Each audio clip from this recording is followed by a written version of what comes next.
안녕하세요. 이근영입니다. 오늘은 요즘 대한민국의 화두인 정치 이야기를 한번 해볼까 합니다. 음, 더불어민주당, 국민의힘 등 많은 당들이 지금 6월 3일 있을 대선을 위해 21대 대선을 위해 지금 네, 경선 레이스를 펼치고 있습니다. 사실 이번 21대 대통령 선거 경선은 아마 역대 가장 재미없고 졸린 그런 흥행 실패의 경선이 되지 않을까 싶습니다.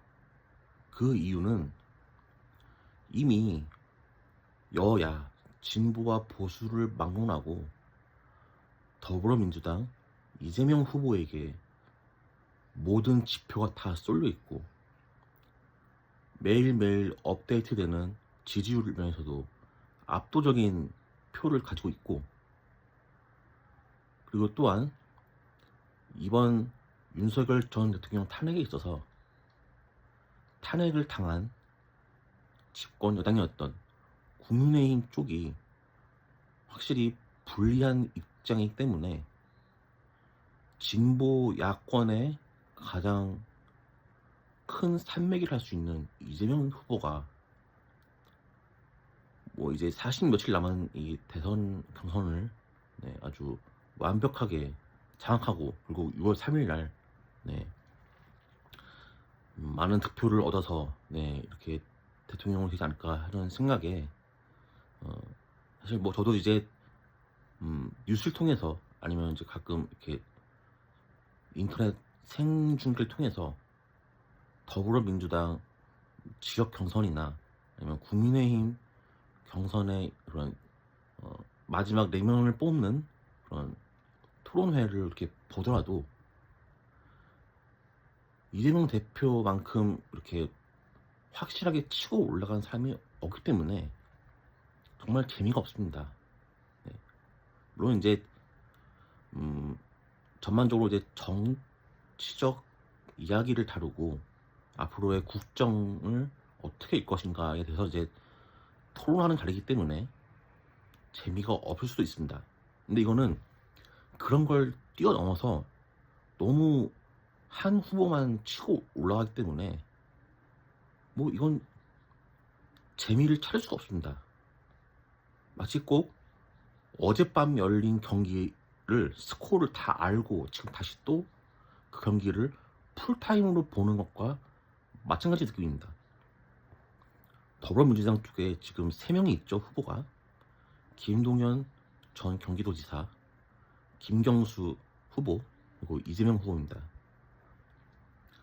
이렇게 쭉 봤을 때 이재명 후보의 한마디 한마디가 계속 언론에서 실시간으로 다뤄지고 있고, 사실 딱 들어보면은 제일 명확한 주제를 갖고 이야기합니다. 일단 이재명 후보가 이제 주장했던 모병제에 대한 이야기도 다른 후보들이 하는 얘기보다 이재명 후보의 입에서 나오는 그 모병제 이야기가 훨씬 더 디테일하고 비중 있게 다뤄집니다. 이재명 후보가 이렇게 말하는 그 도널드 트럼프 미국 대통령에 대한 그런 경제 전쟁에 있어서의 대하는 태도 역시 강한 워딩으로 내가 직접 나서서 맞서서 트럼프와 맞서서 해결할 자신이 있다라고 말했습니다. 이 말을 딱 듣고 나서 저는 약간 좀 반미주의적인 성향의 이재명 후보가 딱 이렇게 자신 있게 말을 하니까 확실히 더 무게감 느껴지고 더 귀에 쏙쏙 박힙니다. 이렇게 두루뭉실하게 국민의힘 쪽에서 친미주의적인 사고에 의해 이렇게 도널드 트럼프와 이렇게 잘 이렇게 교류하면서 그 경제 전쟁을 이끌겠다라고 이렇게 말을 하는데, 차라리 이재명 후보처럼 이렇게 도널드 트럼프와 맞서 싸워서 이렇게 이기겠다는 그런 발언을 하는 게 좀 더 현 시대 국민들의 가슴에 탁탁 이렇게 박힙니다. 네. 이런 강력한 상대이기 때문에 김동연 후보든 김경수 후보든 지금 더불어민주당 쪽에서는 아무리 지금 뭐 충청권을 시작으로 뭐 이렇게 영남, 호남 이렇게 뭐 쭉쭉쭉 이렇게 지역 경선을 치러도 네, 답은 이미 나와 있습니다. 이재명 후보에게 가 있습니다. 네, 이재명 후보가 사실상 진보 야권계의 네, 강력한 대선 후보입니다. 그럼 이제 이쪽 진보 쪽은 이제 이미 다 정리됐고 이제 이쪽 오른쪽에 네, 국민의힘 네, 보수 여권 쪽을 좀 알아보자면 도저히 뭐 매일매일 아침마다 저는 이제 업데이트 되는 걸 보는데 지지율을 김문수 전 장관만 지금 계속 지금 7%대를 유지하고 있고 그 아래로 계속 홍준표 전 시장, 한동훈 전 대표 등이 6%대, 5%대를 지금 찍고 있습니다. 그리고 요즘 이제 AI 시대를 맞이해서 AI 정책을 가장 잘 자신 있게 내세우는 안철수 후보가 어떻게 된 게 이런 그런 강력한 주제를 가지고 있음에도 불구하고 그 한동훈, 홍준표 후보보다 더 떨어집니다. 이걸 보면 알 수 있듯이 이 국민 쪽에서는 도토리 키재기를 하고 있는 가운데 가장 좀 예상을 못했던 김문수 전 장관이 지금 제일 높은 위치에 있습니다. 김문수 장관이 이렇게 아무래도 이렇게 제일 극좌 쪽이라 할 수 있는 노동계 쪽에서 있다가 다시 또 이제 오른쪽으로 간 그런 케이스이기 때문에 그러니까 진보와 보수를 모두 다 오간 케이스고 저도 잘 모르겠지만 이게 남들은 이렇게 김문수 장관으로부터 리더십이 보인다고 하더라고요. 저는 이제 조금 네거티브한 이미지, 그러니까 예전에 경기도지사 시절에 나 도지사인데 뭐 이런 사건들 그것 때문에 좀 이렇게 안 좋은 이미지로 보이는데 다른 사람들 보기에는 이렇게 김 전 장관이 굉장히 책임감 있고 리더십 있는 사람으로 보여지다 봅니다. 뭐 그런 강한 그런 리더십으로 무장한 김문수 전 장관이 지금 그나마 도토리 키재기 중에서 제일 위에 있습니다.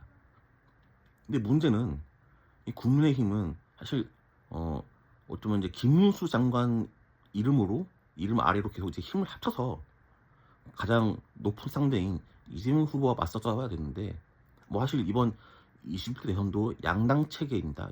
다들 아시다시피 양당에서 나오는 후보에서 대통령이 갈리는데 다 합쳐봤자 지금 50%대를 유지하고 있는 콘크리트 층을 가지고 있는 이재명 후보에게 안 됩니다. 지금 아무래도 안 돼요. 지금 다 합쳐봤자 안 됩니다.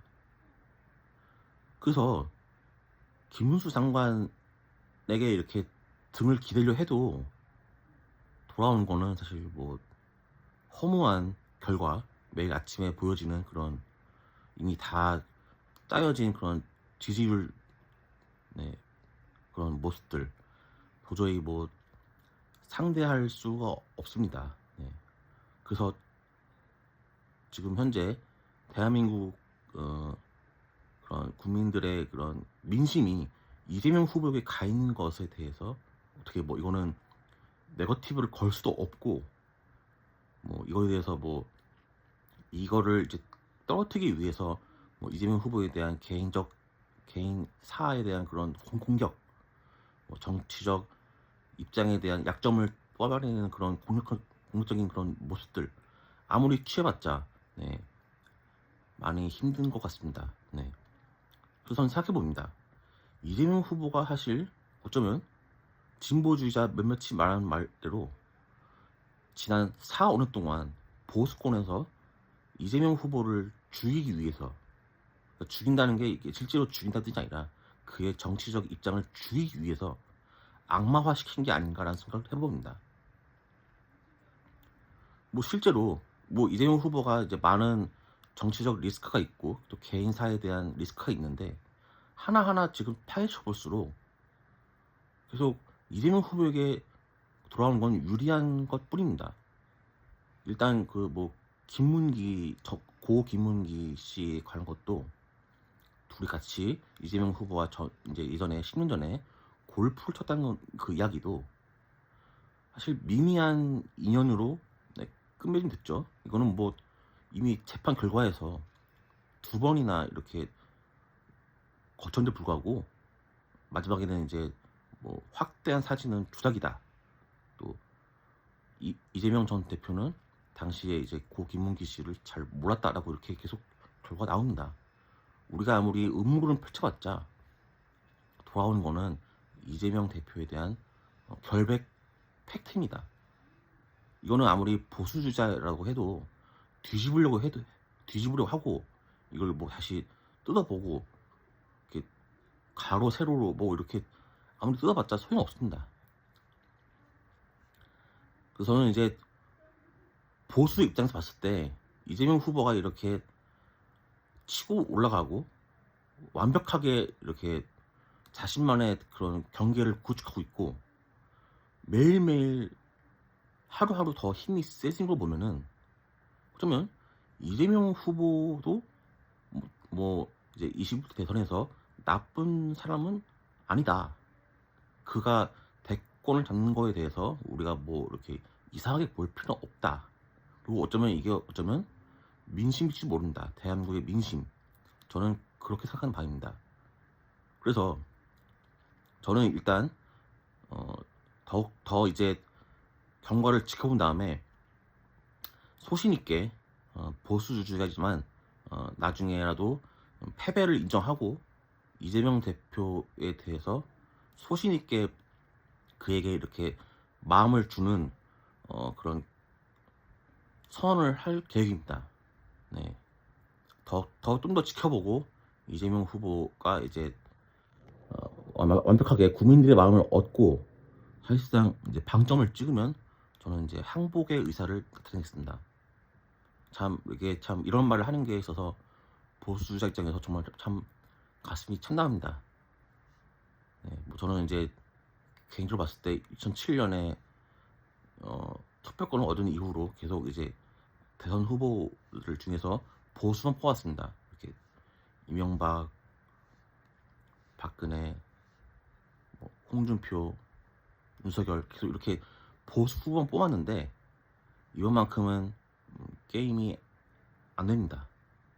마치 꼭 2017년 당시 탄핵 전국 이후에 문재인 전 대통령 당시 이제 후보가 압도적으로 이긴 것처럼 그때 다시 또 떠오르고 또 멀리 나가서 2007년에 한나당의 이명박 후보가 민주당의 정동영 후보를 완전히 그냥 KO 시켜버리고 그냥 득표수를 꽉 차지하면서 대통령 됐듯이 그때가 떠오릅니다. 네. 이길 승산이 없는 게임인 것 같습니다. 그래서 저는 이제 같은 걸 이제 다 종합해서 나중에 항복의 의사를 한번 보여드리겠습니다. 네, 그럼 여기서 오늘은 정치 리뷰를 마치겠습니다. 참 가슴이 아픕니다. 감사합니다.